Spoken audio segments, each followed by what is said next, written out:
Since I use left lifted increase and right lifted increase in my designs a lot, this is a quick tutorial. The left lifted increase is done with the left needle, and it's worked not one, but 2 rows below the stitch just knit.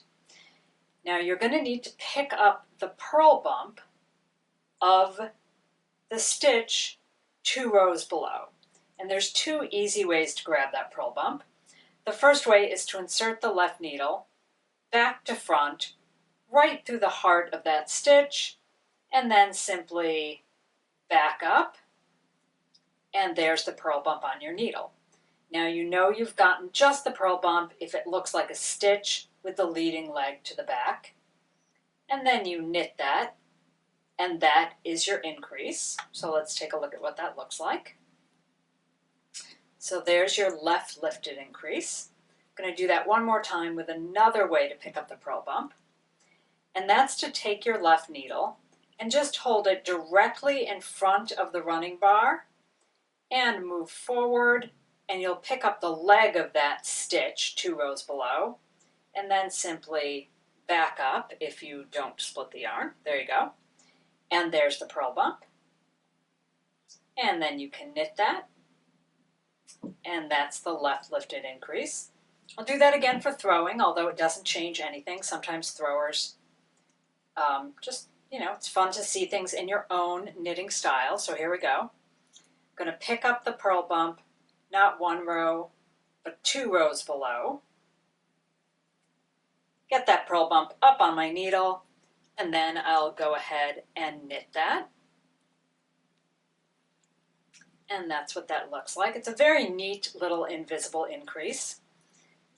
Or the other way to pick up that purl bump, take that needle right in front of the running bar and just move it straight forward until you grab the leg of that stitch. And of course, the leg of that stitch is directly connected to the purl bump.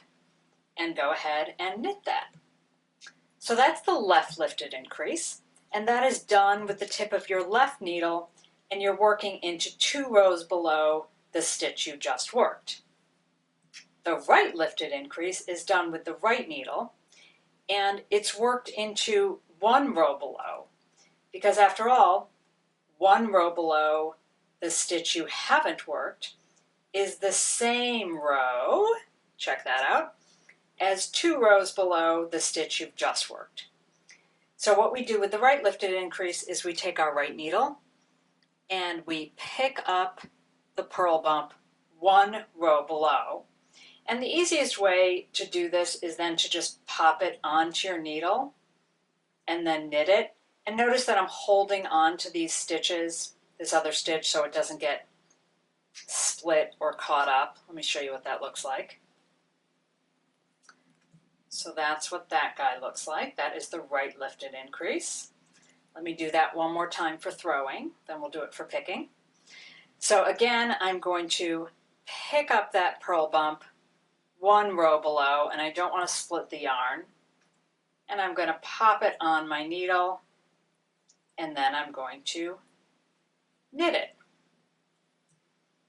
And again, it's really the exact same thing if you're a picker, continental knitter, but just to show you for continental, same thing. We're going to grab that purl bump 1 row below without splitting our yarn, pop it onto the needle, and I just use my thumb to hold that other stitch at bay.